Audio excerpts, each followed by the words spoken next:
ఆచరించేటప్పుడన్నీ ఒక్కొక్క పద్ధతి అనేది ఉంటుంది. ఒకదాని తర్వాత ఒకటి చేయవలసి ఉంటుంది. అంటే ఇందులో చాలా మందికి సందేహాలు కూడా ఉంటాయి. ఇది తెలిసిన విధంగా చేసేస్తూ ఉంటారు. కానీ శాస్త్రోక్తంగా చేస్తేనే ఏదైనా మంచిది అనేటువంటి భావన ఉంటుంది. అందులో భాగంగా అసలు ఆచమనం అనేది ఎందుకు చేస్తారు? ఏ విధంగా చేయాలి? అలాగే సంకల్పం చెప్పుకోవాలి అని చెబుతూ ఉంటారు. సంకల్పం ఏ విధంగా చెప్పుకోవాలో కూడా వివరిస్తారా? తప్పకుండానమ్మా. వీక్షించేటువంటి ప్రేక్షకులకు కూడా చాలా మందికి అనేక సందేహాలు, అంటే సందేహం అని చెప్పాల్సిన అవసరం లేదమ్మా. ఒక విధంగా తెలియకపోవడం, పూజా విధానానికి సంబంధించినటువంటి ఆ పూజా ద్రవ్యాలు, వినాయకుని ప్రతిమ, ఇలా ఏ దేవుని పూజ చేసుకున్నట్టయితే ఆ దేవునికి సంబంధించినటువంటి విధి విధానంగా శాస్త్ర ప్రకారంగా ఏ సామాన్లు తెచ్చుకోవాలి అన్నీ చక్కగా భక్తిగా తెచ్చుకుంటారు. కానీ ప్రారంభించేటప్పుడు పూజ ఏ విధంగా చేసుకోవాలి అనేటువంటి యొక్క భావము వచ్చేసరికి వాళ్ళు కాస్త తడబడుతుంటారు. సరిగ్గా విధానంగా శాస్త్రీయంగా చేసుకోలేకపోతారు. కాబట్టి దీన్ని దృష్టిలో పెట్టుకునే సుమన్ టీవీ తరపున మీరు చక్కగా ఈ కార్యక్రమాన్ని ఏర్పాటు చేశారు, సంప్రదించడం జరిగింది. తదనుగుణంగా కొన్ని నియమమైనటువంటి విషయాల్ని మనం ఇందులో చర్చించుకుందామమ్మా. అయితే ఇందులో భాగంగా ఆచమనము, అంటే ఏ పూజలోనైనా మొదలు ఆచమనము, తర్వాత సంకల్పము ప్రధానం. ఇంటికి బేస్మెంట్ ఎలాగో ఆ విధంగా. అయితే వీక్షించేటువంటి ప్రేక్షకులు ఈ యొక్క వీడియోని స్కిప్ చేయకుండా పూర్తిగా చక్కగా చూసుకోండి. అవసరమైతే లైక్ చేసుకొని మీ దగ్గర పెట్టుకోండి. అయితే ఇక్కడ ఏంటనంటే, ఏ మనం కార్యక్రమం చేయాలన్నా గణపతి పూజ ప్రధానంగా తప్పనిసరి. అయితే ఈ గణపతి పూజలో భాగంగానే ఆచమనం, సంకల్పం ఇవన్నీ కూడా ఉంటాయి. అసలు ఆచమనం ఎందుకు చేస్తాము అనంటే, ఈ యొక్క ఆచమనం అనేటువంటిది శరీర శుద్ధ్యర్థం కోసం మనం చేస్తుంటాం. అంటే ఇక్కడ కేశవనామాలు చెబుతారనమాట. ఇందులో ఈ కేశవనామాలు చెప్తున్నప్పుడు ఒక్కొక్క నామం చదువుతూ ఒక్కొక్క అంగాన్ని స్పృశిస్తుంటారు. సో తద్వారా ఏమవుతుంది, దేహము పవిత్రమవుతుంది. మనం ఏ పని చేయాలన్నా కానీ మనం దేహము రక్తమాంసాదులతో కూడుకున్నది కదమ్మా. ఆ దేవతా మంత్రములతో గనక ఒక్కొక్క నామాన్ని చదువుతూ మన దేహాన్ని స్పృశించుకున్నట్లయితే, లేదా అది చేయకపోయినా కనీసం ఈ నామాలని చదివినట్లయితే మన చుట్టుపక్కల ఉన్నటువంటి నెగిటివ్ ఎనర్జీ అంతా కూడా ఆ నామ పారాయణం వల్ల నెగిటివ్ ఎనర్జీ పోయి మనము ఆ దేవుడి ముందు మనస్సు లగ్నం కావడానికి మనకి ఈ యొక్క ఆచమనం తోడ్పడుతుంది. శరీరంలో మంత్రోదకంతో తీసుకున్నటువంటి తీర్థం ఏదైతే ఉంటుందో అది శరీరం అంతా కూడా వ్యాపింపచేసి సర్వవ్యాపతుడైనటువంటి ఆ విష్ణువు మన శరీరంలో ఉన్నట్టుగా భావన చేస్తూ ఆ పూజలోకి పవిత్రమైనటువంటి దేహముతో, శరీరంలో అంతర్గతంగా ఉన్నటువంటి పవిత్రమైనటువంటి మనస్సుతో ఆ యొక్క దేవదేవుడి మీద మనస్సుని లగ్నం చేసుకుంటాం. కాబట్టి వీక్షించేటువంటి ప్రేక్షకులు కూడా వినాయక వ్రతకల్పమని మనకు దొరుకుతుంది, ఎక్కడైనా కానీ దొరుకుతుంది. అది దగ్గర పెట్టుకొని పూజ చేసుకునేటప్పుడు ఆ వినాయక వ్రతకల్పంలో పూజలో భాగంగా ఆ పూజా సామాగ్రి అంతా దగ్గర పెట్టుకున్న తర్వాత మొట్టమొదలు మీరు చేయవలసినటువంటిది ఆ పూజా మందిరంలో దీపారాధన, ఆవు నేతితో కూడినటువంటి దీపారాధన చెయ్యాలి. తర్వాత ఏం చేయాలంటే గంట మోగించాలి. గంట మోగించడంలో ఏంటంటే ఈ యొక్క ప్రదేశాన్ని అంటిపెట్టుకొని మనకు కంటికి కనబడకుండా ఉన్నటువంటి పిశాచ గ్రహములు కొన్ని ఉంటాయి. ఎప్పుడైతే ఘంటానాదము చేస్తామో ఆ ఘంటానాద శబ్దానికి ఆ పిశాచములన్నీ కూడాను దూరంగా వెళ్ళిపోతాయని చెప్పి మనకు శాస్త్ర ప్రమాణం. తర్వాత ఇక మనము శరీరము మనం శుద్ధి చేసుకోవాలి. కాబట్టి ఎవరు తాకనటువంటిది శరీరం, అంటే బావిలో ఉన్నటువంటి నీరును కానీ లేదా మోటార్ నుంచి వచ్చినటువంటి శుద్ధమైనటువంటి జలాన్ని కానీ తీసుకొని అప్పుడు మనము ఈ యొక్క శ్లోకముని చదువుకుంటూ శిరస్సును చల్లుకోవాలి. ఏమని? ఓం, ఆ కుడి చేతిలో నీళ్ళు స్పూన్ తీసుకొని దాన్ని మళ్ళీ ఎడమ చేతికి తీసుకొని ఆ స్పూన్లో నీళ్లు కుడి చేతిలో పోసుకొని శిరస్సు మీద చల్లుకోవాలమ్మా. ఓం అపవిత్ర పవిత్రోవా సర్వావస్థాంగతోపి వా యస్మరేత్ పుండరీకాక్షం సబాహ్యాభ్యంతరశుచి. ఈ విధంగా మీ శిరస్సును చల్లుకోండి. మనస్సులో పుండరీకాక్ష పుండరీకాక్ష పుండరీకాక్ష అని 3 సార్లు చల్లుకుంటే శరీరముతో చేసినటువంటి, అనగా పొద్దున లేచిన దగ్గర నుంచి చేసినటువంటి కొన్ని తప్పులు ఏవైతే ఉంటాయో సాధారణమైనటువంటి అవి శరీరంకి అంటకుండా మన యొక్క శరీరము పవిత్రమవుతుంది. ఆ విధంగా మనము ఈ యొక్క మన శ్లోకం చదువుకోలేకపోయినా నిర్మలమైనటువంటి భక్తితో నీళ్లు తీసుకొని ఈ శిరస్సు మీద పుండరీకాక్ష పుండరీకాక్ష అని 3 సార్లు అనుకుంటూ చల్లుకున్నా సరిపోతుంది. ఇక గణపతిని ప్రార్థన చేసుకోవాలి. మీకు నచ్చినటువంటివి, మీకు వచ్చినటువంటి గణపతి శ్లోకాన్ని మనసులో ధ్యానం చేసుకొని గణపతికి నమస్కారం చేసుకోండి. తరువాత ఇక్కడ ప్రధానంగా మనం చేయాల్సినటువంటిది సంకల్పం, భూతోచ్చాటనం. ఇక్కడ ప్రధానంగా ఆచమనం. కాబట్టి ఈ యొక్క ఆచమనంలో చేయవలసినటువంటిది మీరు పంచపాత్ర దగ్గర పెట్టుకోవాలి. కనీసము గ్లాసు, ఉద్ధరిణి, పళ్ళెము ఒకటి, తర్వాత కలశం ఒకటి.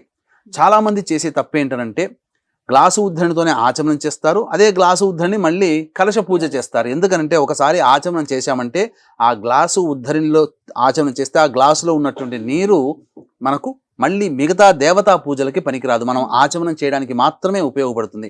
అందుకనే విడిగా కలశంలో నీళ్లు పెట్టుకొని ఉంచుకోమన్నారు. ఎందుకంటే కలశ పూజ చేసినప్పుడు ఆ కలశంలో ఉన్నటువంటి నీటితోనే దేవతా ఉపచారములన్నీ కూడాను చేయాలి.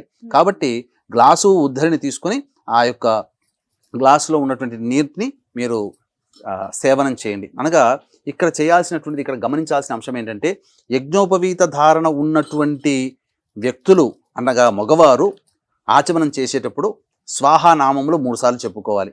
ఇక స్త్రీలు కానీ యజ్ఞోపవీత ధారణ లేని వాళ్ళు ఎవరైనా కానీ ఇప్పుడు ఆ యొక్క నామములు ఓం యజ్ఞోపవీత ధారణ ఉన్న మగవాళ్ళైతే ఓం కేశవాయ స్వాహ, ఓం నారాయణాయ స్వాహ, ఓం మాధవాయ స్వాహ, స్పీడ్గా ఉండకూడదు.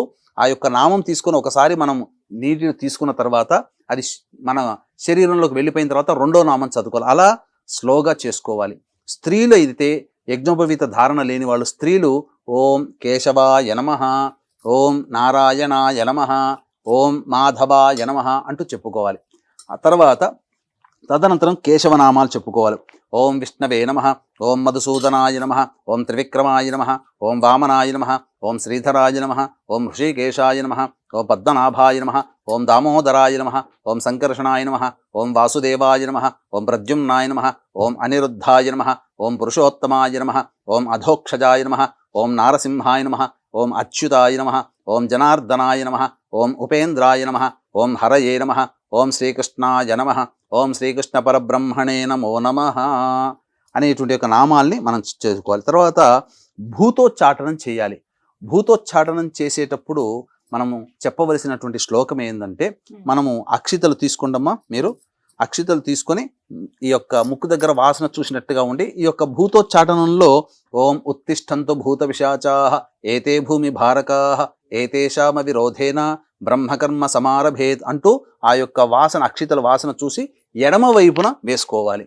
పురుషుడు చేస్తున్నట్టయితే పక్కన భార్య ఉంటుంది కాబట్టి భార్యకి మొత్తం కూడా ఎడమ వైపున ఆ యొక్క అక్షితలు వేయాలి. అంటే ఈ భూతోచ్చాటనం అంటే ఈ యొక్క ప్రదేశాన్ని ఆవహించుకొని కొన్ని పిశాచ గణములు అనేటువంటి ఉంటాయి. ఈ భూతోచ్చాటన ఎప్పుడైతే మనం ఈ యొక్క శ్లోకంతో చేసి అక్షితలు వెనక్కి వేస్తామో మనకు వెనక నుంచి అయినా కానీ ముందర నుంచి అయినా కానీ కీడు తలపెట్టేటువంటి అనగా విఘ్నములు కలగజేసేటువంటి స్థితిలో ఏ యొక్క పిశాచ గణములు కూడా మన దగ్గరికి ఉండవని మనకు శాస్త్రం.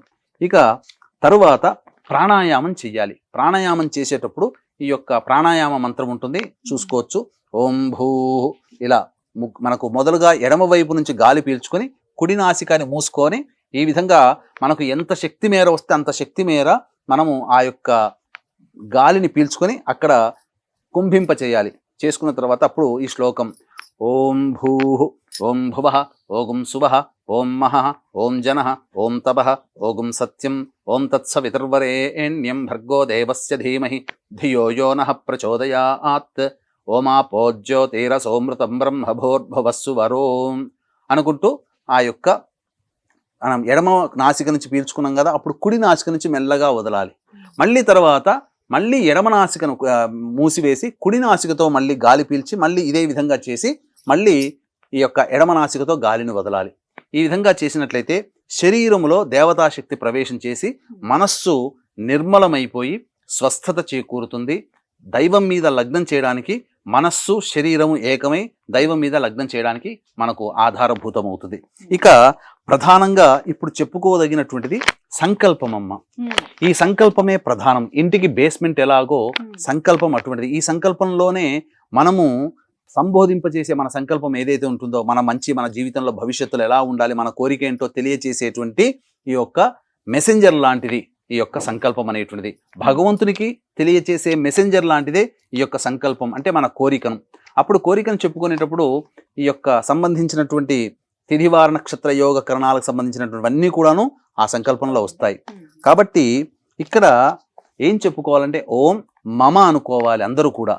మమ ఉపాత్త ఈ యొక్క పుస్తకంలో చక్కగా వినాయక వ్రతకల్పంలో చక్కగా ఉంటుందండి. ఏ పూజ చేసినా మీరు సంకల్పం చెప్పుకునేటప్పుడు ఈ యొక్క సంకల్పం మీరు దగ్గర పెట్టుకొని ఓం మమ ఉపాత్త దురితక్షయ ద్వారా శ్రీ పరమేశ్వరముద్దిశ్య శ్రీ పరమేశ్వర ప్రీత్యర్థం శుభార్థంచ శుభే శోభనే ముహూర్తే శ్రీ మహావిష్ణోరాజ్ఞయా ప్రవర్తమానస్య అద్య బ్రహ్మణః ద్వితీయపరార్ధే శ్వేతవరాహకల్పే వైవస్వతమన్వంతరే కలియుగే ప్రథమపాదే జంబూద్వీపే భరతవర్షే భరతఖండే మేరోః దక్షిణ దిగ్భాగే శ్రీశైలస్య, ఇప్పుడు హైదరాబాదు వాయువ్య ప్రదేశంలో ఉంది శ్రీశైలాన్ని కాబట్టి మనకు జ్యోతిర్లింగం శ్రీశైలం కాబట్టి వీక్షించేటువంటి సుమన్ టీవీ ప్రేక్షకులు ఎప్పుడు ఏ విధంగా ఎక్కడైతే పూజ చేసుకుంటారో ఆ ప్రదేశము శ్రీశైలానికి ఏ దిక్కులో ఉందో ఆ దిక్కులో చెప్పుకోవాలి. గుంటూరు విజయవాడ వాళ్ళైతే శ్రీశైలస్య ఈశాన్య ప్రదేశే అని చెప్పుకుంటారు. ఇక్కడ హైదరాబాద్ కాబట్టి శ్రీశైలస్య వాయువ్య ప్రదేశే. మనకు మధ్యలో ఇక్కడ ఈ ప్రాంతంలో మీ దగ్గర చుట్టుపక్కల ఏ నది ప్రవహిస్తుందో ఆ నది పేర్లను చెప్పుకోవాలి. కాబట్టి ఇప్పుడు ఉన్నటువంటి మన హైదరాబాద్కి కృష్ణా గోదావరి ప్రవహిస్తుంది ఇరుపక్కల. కాబట్టి కృష్ణా గోదావరియోర్ మధ్య ప్రదేశే యజమానస్య స్వగృహే, మీ ఇంట్లో మీరు స్వంత గృహం అయితే మమ స్వగృహే అని చెప్పుకోవాలి. అద్దె ఇల్లు అయితే మమ ఆవాస గృహే అని చెప్పుకోవాలి. సమస్త దేవత బ్రాహ్మణ హరిహర గురుచరణ సన్నిధౌ అస్మిన్ వర్తమాన వ్యవహారిక చాంద్రమానేన ప్రభవాది 6 సంవత్సరాణం మధ్యే స్వస్తి శ్రీ క్రోధినామ సంవత్సరే దక్షిణాయనే వర్ష ఋతౌ భాద్రపద మాసే శుక్లపక్షే చతుర్థ్యాం తిథౌ వాసరః. ఈ రోజున మందవాసరము కాబట్టి అనగా శనివారం కాబట్టి స్థిరవాసరే లేదా మందవాసరే. స్థిరవాసరే శుభయోగే శుభకరణ ఏవంగుణ విశేషణ విశిష్టాయాం శుభతిథౌ మమ అని చెప్పుకొని తర్వాత ఈ మమ తర్వాత మీ గోత్రం చెప్పుకోవాలి. మీ గోత్రం చెప్పుకొని తర్వాత భర్త అయితే తన పేరు చెప్పుకొని తన భార్య పేరు కూడా చెప్పుకోవాలి. తదనంతరం పిల్లల పేర్లు చెప్పుకోవాలి. ఆడవాళ్ళు గనక చేసేటట్టయితే ఆడవాళ్ళు మమ అని చెప్పుకొని వాళ్ళ పేరు చెప్పుకొని మమ భర్తృహు మన అంటే పతి అని చెప్పి పతి పేరు చెప్పుకొని తదనంతరం పిల్లల పేరు చెప్పుకోవాలి. చెప్పుకున్న తర్వాత అప్పుడు అస్మాకం సహకుటుంబానాం క్షేమ స్థైర్య ధైర్య విజయ అభయ ఆయు ఆరోగ్య ఐశ్వర్య అభివృద్ధ్యర్థం మమ కాయిక వాచిక మానసిక సాంసర్గిక చతుర్విధ పాతక దురితక్షయ ద్వారా ధర్మ అర్ధ కామ్య మోక్ష చతుర్విధ ఫల పురుషార్థ సిద్ధ్యర్థం ఇష్టకామ్యార్థ సిద్ధ్యర్థం మనోవాంఛా ఫల సిద్ధ్యర్థం సమస్త దురితోపశాంత్యర్థం సమస్త మంగళ అవాప్త్యర్థం వర్షే వర్షే ప్రయుక్త వరసిద్ధి వినాయక చతుర్థి ముద్దిశ్య శ్రీ వరసిద్ధి వినాయక దేవతా ప్రీత్యర్థం కల్పోక్త ప్రకారేణ యావచ్చక్తి ధ్యాన ఆవాహనాది షోడశోపచార పూజాంకరిష్యే అని చెప్పి సంకల్పం చెప్పుకోవాలి. షోడశోపచార విధానంగా పూజ చేసుకోవాలి.